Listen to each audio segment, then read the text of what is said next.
Welcome back to One-on-One Sports. I'm joined now by Tom Waterman and Greg Brzezowski to talk some MLB playoffs. Guys, we're getting to that part of the playoffs where home field advantage is starting to really be a factor. What is the toughest place to play in baseball? Greg, we'll start with you. It's got to be Yankee Stadium. You have the bleacher creatures out in the outfield cheering for their team, the Yankees, and also getting on the opponents. You have the ghosts of old Yankee Stadium who have made their way across the street to the new one. And what does everyone talk about when they go into this environment? We're playing in Yankee Stadium, a hallowed area, hallowed team. They're always frightened by it. It's got to be this Yankee Stadium. Creatures, that's what you're calling New York fans now? It's Philadelphia, Citizens Bank Park. No. They're the creatures out there. They dress up like wolves. They dress up like Santa. They're crazy there. There's 45,000 people there, and all they do is cheer. They don't know what team to boo sometimes. They boo their own guys. They boo Santa Claus in Philly. Wow. Wait. We're talking about baseball. You know what? It's still football. the same town, it's the same fans. It counts. I don't think so. Let's move on. Cliff Lee has been a monster, to say the least, in the postseason.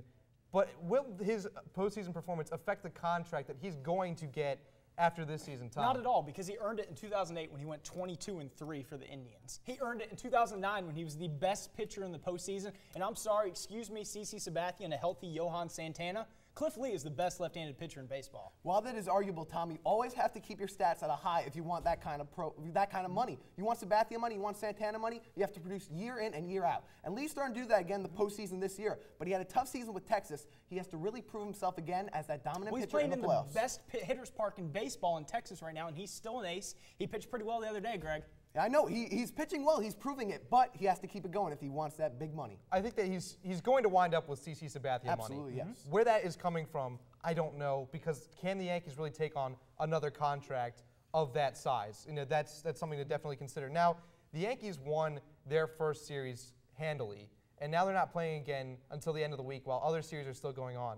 Should divisional series be moved to 7 games instead of 5 games? I don't think so. If it's not broke, don't fix it. Your season is long enough with 162 games. Why do you need more? The 5-game series gives teams... We're talking about the playoffs, Greg. Yes, that's why. But it gives teams a chance to the put up NBA or shut went up. to 7 games. Baseball should go to 7 games because there's more ratings. Well, then why haven't they done it People can yet? watch them. Why haven't they done it yet? Without a 7-game series, you don't see the Red Sox beat the Yankees. That is why 7 games is important in baseball. So then why hasn't MLB made the switch yet? Because they're going to. They should. Because I want to see the Twins if they can come back. I want to see teams have that extra game, the extra opportunity to make history. I think if they do it, you definitely have to shorten that regular season, though. It's too long at any point it is right now. Now, I want to wrap this up with something incredible that happened. Roy Halladay pitched a no-hitter first game of the postseason. Where does this rate among all-time pitching performances in the postseason? It's certainly up there. It's not Don Larson's perfect game in 56. No, it's not. It's not Jack Morris's 10-inning shutout game. I don't even know if it's Livan Hernandez's 15-strikeout complete game in the 1997 NLCS. But it's just the first round of the playoffs. It's good, but it's the divisional series. It is the divisional series, but Tom, it's a no-hitter. It's only happened once before in the history of postseason baseball, and it hasn't happened since 1956, as you mentioned, Don Larson's perfect game. Is it below those games you mentioned? I think so. You know, only that Don Larson perfect game and the Jack Morris 10-inning complete game shutout. But right after that, it's number 3, and you have to commend Halladay. What presence in his first playoff game ever? Throwing a no-hitter. What does he do for his encore? I have no idea because, quite frankly, it was one of the most dominant performances I've ever seen. 25 first-pitch strikes. It's just he can do one better, unreal. Though. There's something he didn't do. That's throw a perfect game.